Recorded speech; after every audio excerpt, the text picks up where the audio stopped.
اپنی تکلیف میں گم نہ ہو، جان لو کہ ایک دن آپ کا درد آپ کا علاج بن جائے گا۔ صبر کرو، جہاں تم اندھیرے میں بیٹھے ہو وہاں صبح ہونے والی ہے۔ جاننے کا فن یہ جاننا ہے کہ کس چیز کو نظر انداز کرنا ہے۔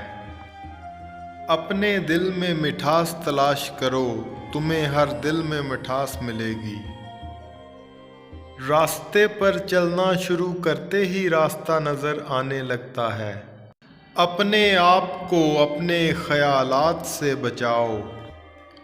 برداشت کے کانوں سے سنو، رحم کی آنکھوں سے دیکھو، محبت کی زبان سے بات کرو۔ جو چیز میں چاہتا ہوں وہ بھی مجھے ڈھونڈ رہی ہے اور مجھے اپنی طرف متوجہ کر رہی ہے۔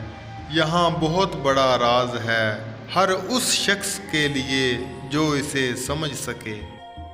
ہم جتنا زیادہ پرسکون ہوتے ہیں اتنا ہی زیادہ ہم سن سکتے ہیں۔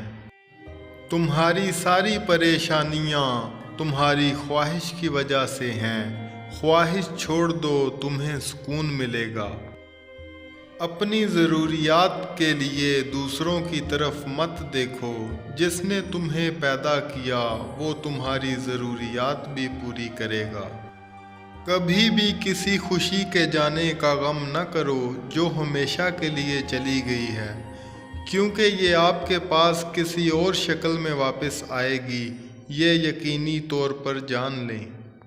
تمہاری روح کے لیے اس سے کامل مرض کوئی نہیں کہ تم اپنے آپ کو کامل سمجھنے لگو۔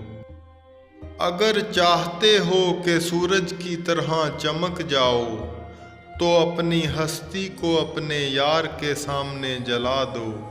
جب تم بیمار ہوتے ہو تو اپنے گناہوں سے توبہ استغفار کرتے رہو، جو اس بات کا ثبوت ہے کہ تیری بیماری نے تجھے بیدار کر کے باہوش بنا دیا۔ دل کی بیماری سے بڑھ کر کوئی بیماری نہیں۔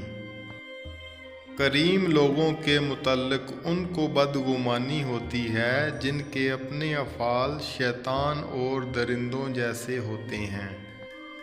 اللہ کے لیے خدمت کر، خلقت سے تمہیں کچھ حاصل نہیں ہوگا۔ انسان کو بلندی پر لے جانا بہت مشکل ہے اور گرا دینا آسان ہے۔ بہترین کلام وہ ہے جو مختصر ہو،